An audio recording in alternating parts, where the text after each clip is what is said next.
nasaan.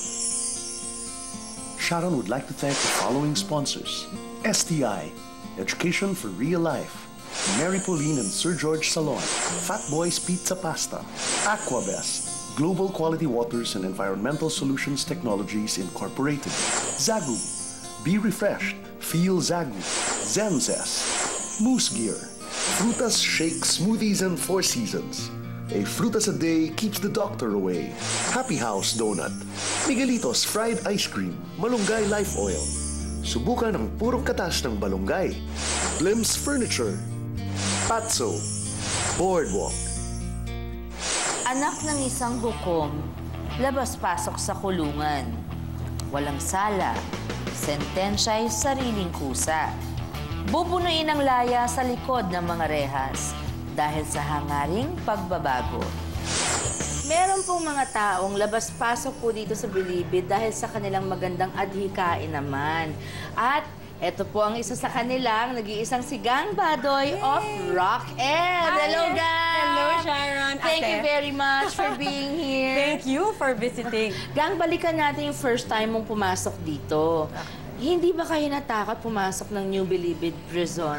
Yung unang beses ko bumisita ay para makilala yung mga taga-UP sa loob. So sila, hindi siya kasing... Mabuhay ang UP. Oo, Okay. mabuhay ang UP.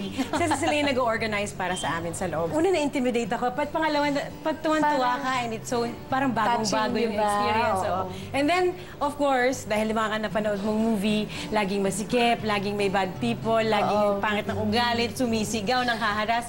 As ni isa doon sa na ini-imagine mo bago ka pumasok. Ni isa doon wala kang na-experience. Pagpasok ko kanina, hindi ko alam what I could expect, Yeah, diba? yeah.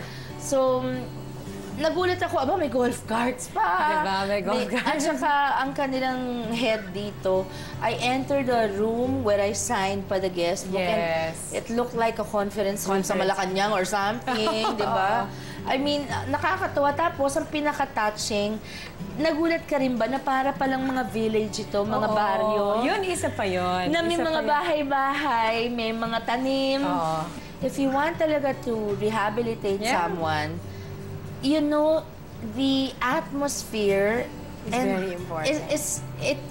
It makes up, so I think more than half of the part of the rehabilitation. Ako, more than the... I think yung ugali na i-rehab mo, parang kailangan rin baguhin yun eh. Kasi pag nagre-rehab ka, feeling mo meron talagang mali sa kanya at kailangan mo siyang baguhin or ayusin. Pero actually, just to provide them na may tirahan for a number of years, habang iniisip nila yung pagkakamali nila, habang nagsusubok silang patawarin siguro ang sarili nila, or habang ilaban yung kanilang pagiging innocent, pwede rin yun. Or hanggang magsisisi. Pwede rin. Isang space, isang tahanan habang nagsisisi sila or habang nagbabago sila. Kasi for me, kaya naman ako bumabalik dito. Kasi maraming nagsasabi, kasi bakit hindi ka na lang magturo sa children, sa mothers in barangays? Siyempre, mahalaga rin sila, no? But what makes them more important than an inmate? Hindi ko naiintindihan. Pareho yun. Parehong tao yun, di ba? Saka hindi. Ang opportunities nila, mas marami. At ang gagawin mo naman sa inmate na yon, bibigyan mo siya ng sense of self-worth. Exactly. Dahil binigyan mo siya ng halaga na dapat lang. I think so. Hindi lahat deserving nun. Lahat deserving nun kahit yung mga nagkamali. Aside from what you're teaching, alam ko kasi kunyari sa ibang bansa, meron din silang kunyari, they have college courses. Yes. Hindi lang vocational. Hindi lang vocational. And they have kunyari high school equivalency. Pero lessons. meron din dito. Not equivalency, but high school. High school. Education. You graduate from high school. Diploma, nasa loob ka. Meron ba nun dito? Meron May high school dito. May high school dito. Meron courses na college.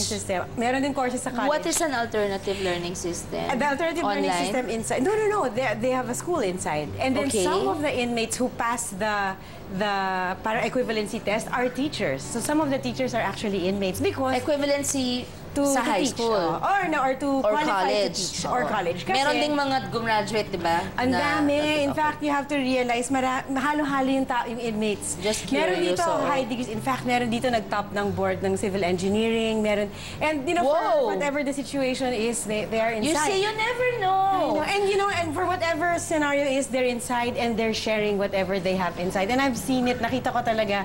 Anyway, ano pa ang mga pangarap ng Rock Ed para sa inmates. Ang pangarap ko is that they live yung mga buhay nila dito on a daily basis. Excited sila gumising. Full yung happy araw sila nila. at pagod bago matulog. Yun lang yung gusto ko eh. Ano ang simple. And I think, At hindi saka, lang... yung paglabas nila, napabuti. Napabuti ang in buhay. fact, some of them, mas naka-higher learning dito sa loob kaysa nung nasa labas. That's the goal of everyone. I didn't know that today I would be hit in the heart.